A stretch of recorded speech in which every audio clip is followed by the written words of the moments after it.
Hey, what's up everybody? My name is Seth and I'm here to talk to you today about the Leaperkim Sherman S. All of the questions I'm about to answer came from the electricunicycle.org EUC group on Facebook. If you're not a member, go and check it out. Mark Christian asks, will it beep early over 40? What I found in my initial testing is that this wheel beeps at 42, 43 miles an hour.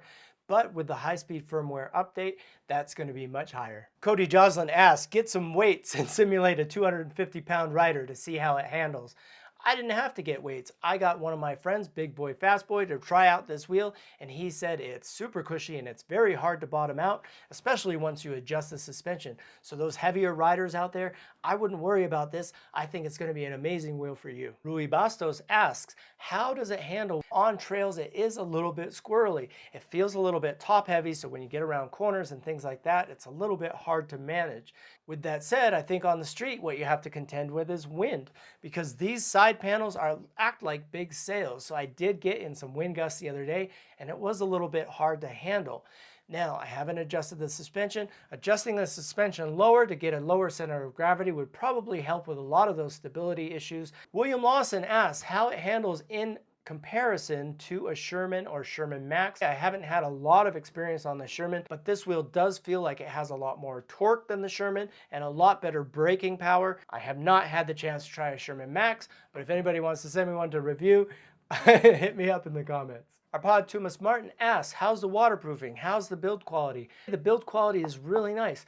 We have dropped this thing, we've taken it downstairs, we've taken it on jumps, and it just keeps on going. The only problem I've had with it is one of the screws that holds on the tail light came loose. A little bit of Loctite and that was fixed. I am very impressed with the build quality. I was also impressed with the assembly. This wheel came to me airmailed from China, so I did have to assemble it myself. And while that was kind of a pain in the neck, it allowed me to open up the control board to see all of the different components. And what a great job that they did putting this wheel together. Stephen Kanaka asks, how big is your smile? My smile is about as big as this wheel.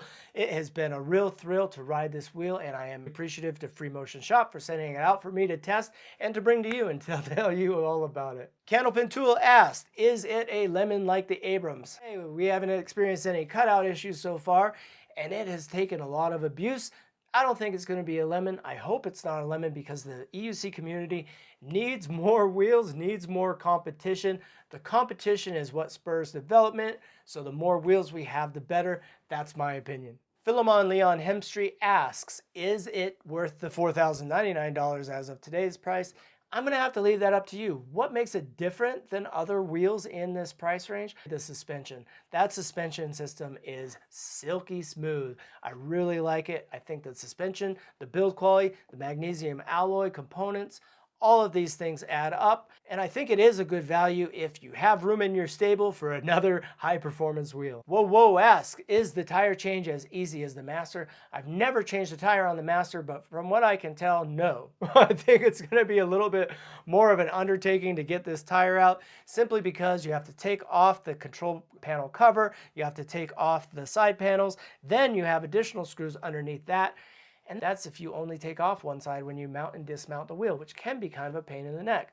So if you do want to truly take this wheel down all the way and change the tire, it requires unassembling pretty much the entire thing. Nemo Chow asks, how do you adjust the suspension? There's two little suspension adjustment screws right on top of each suspension tower. One controls the compression suspension. That's how fast it goes up. And the other controls the rebound suspension. That's how fast it goes down. Luca Binez asks, is it heavy for stairs?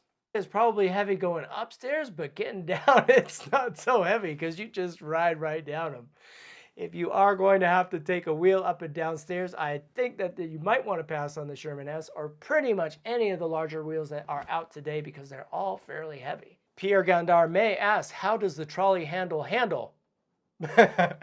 I am not too thrilled with it. It's a little bit flimsy. I don't think a lot of design time went into the trolley handle. I think if they added a little spring so that when you popped up the release, it popped up automatically, I think that would be really nice. It would be an improvement. Maybe a couple of supporting bars that go down. But hey, you're not here to trolley around your wheel. You're here to ride it. So get out there and ride your wheel. Josh Matheson asks, how fun is it cruising on trail? Not only can it cruise, but it can jump and it can drop. Let's check out some video from me on some trails and I'll show you what I mean.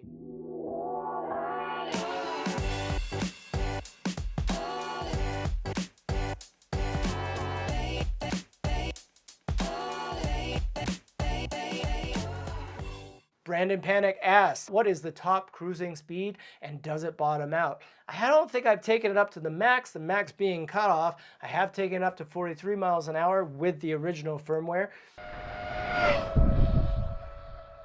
And that's a comfortable speed for me. I don't need to go much faster than that, but I have heard if you update the firmware, it can go up to 55 miles per hour. You do sacrifice battery, unfortunately, but it will do those higher speeds when you do the firmware update. The other part of his question, does it bottom out? I have yet to bottom this thing out. I haven't had any problem with it. Maybe with a heavier rider, you might have to turn it up a little bit to prevent bottoming out, but there's a lot of shock travel in this thing and there's a lot of travel to go before you bottom out. Eric Rosso asked, pedal dipping on turns. I haven't noticed that at all on this wheel. It's been really nice. Remo Herno asks, will it make my butt look big? This wheel is so big, I think it'll make just about any butt look smaller. Anna Baranova asks, among other things, whether or not this wheel is waterproof. While I have not taken this wheel in the rain, I've taken it in a lot of fine dust. And fine dust gets everywhere, just like water. So what I'm going to do is take this thing apart and see where that dust went to, and then we'll know just how waterproof it is. So this is after a couple hundred miles of riding. As you can see in here, we don't have any dust or dirt or debris. It's perfectly clean. David Vo asked, does it have a lot of torque? Like most high-speed wheels, it doesn't have a ton of torque, but it does have more torque than the S22, so if you've ridden the S22, it definitely gets off the line faster. Charlie Pill asks about the weight. So this wheel comes in two weight versions. It comes in a lower weight, 58 kilograms for a 58 kilogram rider, and a higher weight for a 62 kilogram rider. I've only tested the 62 kilogram version, and I tend to agree that you want to go with a higher, stiffer suspension because you could do a lot of tuning in the shocks. Alan Ford asks, is it easy to control at low speeds? I'd say just like any other near 100-pound wheel, it is a little bit unwieldy at lower speeds. It is much easier to handle at higher speeds. This thing is built for speed. It's built for rough terrain. So hey, we gotta sacrifice something somewhere. Corey Smith asked, does it send? Yes, sir, this wheel will send. It did really well. It performed well, didn't bottom out, plus no beeps, which is something that can be said for some of the other wheels on the markets. We've taken it on blue lines, we've taken it on black lines. It is a heavier wheel, but you don't have to deal with things like dirty sliders and bottoming out and things like that. So the Sherman S, while I would jump it, I don't think that it should be a dedicated jumping wheel. Due to its size and its weight, I would hate to have this thing follow me off of a jump and a crash. Danny Chung asks about the quality of the rim. Will you break it? As I always say, air up your tires. You can avoid a lot of problems by just doing that simple thing. The rim seems to be much more beefy, have more spokes, and just be all around a better durable rim than previous versions. I think that this is the most stout rim that I've seen from any manufacturer to date.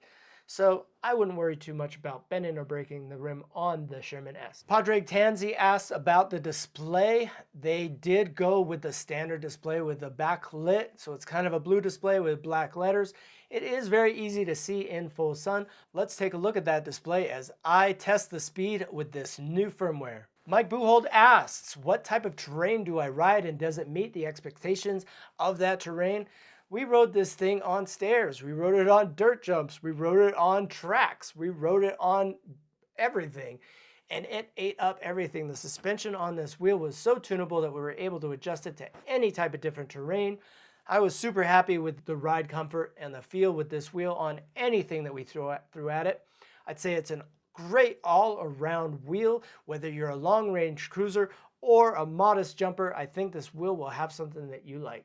Dave Anderson asked, if I buy this wheel, will the women flock to me like the swallows of Capistrano? No. but other riders will. Everybody's been really excited to see the Sherman S and test it out. So while you might not get the women, you will get the other riders' interest. Got some asked, just beat the crap out of it and tell us how well it holds up. Scott, this thing has held up really well. A lot better than I expected it to. I think it's a good value, and I think that it will provide somebody with many years of riding. Dave Moore really likes his original Sherman, and he asks whether or not it will be as agile. I don't think that this Sherman is going to be as agile as the OG Sherman, simply due to its weight and its size. You have to consider that you're sitting up much higher off the ground due to the suspension.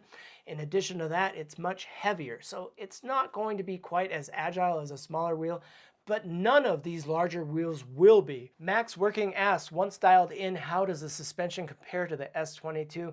I like this suspension system much better. I hope more manufacturers adopt this in the future. He also asks whether or not it's stable at high speed. You do have to watch out for gusts of wind and other things like that because it does tend to want to kind of fall to one side or the other. Now that may be helped if I lowered the suspension, but I have been riding both street and dirt, so I've kept the suspension fairly pumped up. With a little bit of tweaking, I think it could be much more stable, but from my experience, it's been a little bit unstable at those higher speeds. He also asked whether or not the pedal angle is adjustable, and to that I answer yes. Actually, the pedals have a little click. You can hear that click adjustment. Once you get the pedal to where you want it, there's a little screw in here, and you could tighten that up and lock that pedal into that exact angle. Jared Payne asks, how's the headlight? How does it compare to the Master? What's the top speed? And how's the suspension? How's the headlight? The headlight is super bright. The pedal height is very high. The suspension is amazing. It's a much smoother suspension than any wheel I've ridden to date. He also asked whether it has a hollow bore motor. Unfortunately, the Sherman S does not have a hollow bore motor. It does have a large axle though, so I think you'd have trouble bending it or breaking it. I wouldn't worry too much about that. Rikang Wang asks, is it going to be easy to change the tire? No. It requires almost a complete teardown. Joe Sherman Joe Sherman asks, take it apart, let's see the inside. I think that's a great idea. Let's do that next. I'm going to pop the top cover off. We can see where we have dust penetration. That will give us a good idea of where the water will go if this thing does get caught in rain. Let's take it apart. We don't have any dust or dirt or debris. So this is kind of interesting. There's no gasket here. Now this is a pre-production model. Maybe they will put a gasket, but there is no rubber gasket here. Nonetheless, I don't see any dirt or debris, which is nice. Max Ferguson asks, is it going to perform well on trails? I would say if you're a casual trail rider, yes, the Sherman S is going to perform beautifully on trails. Would it be my sole trail wheel? No, I don't think so. It's so heavy. It gets a little bit tippy on some of the trails. So I'd say if you do want a high performance trail wheel, buy a high performance trail wheel. Arthur Ralph asks a trick question. Which is better, the V13 or the Sherman S? Unfortunately, we haven't seen the V13 yet, so I can't give any opinions on that. But I do think that the Sherman S is a great value for the price.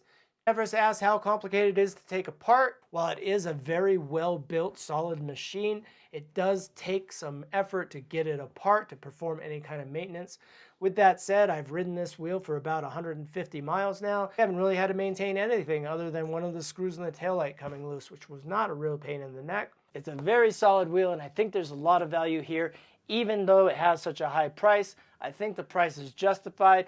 If you do decide to go ahead and purchase this wheel, I would consider going through Free Motion Shop due to the additional battery improvements that they made on this wheel. If you enjoyed this video and you got something out of it, please go ahead and hit that thumbs up and make sure you hit that notification bell so that you can be notified as soon as we have other reviews. We'll see you next time.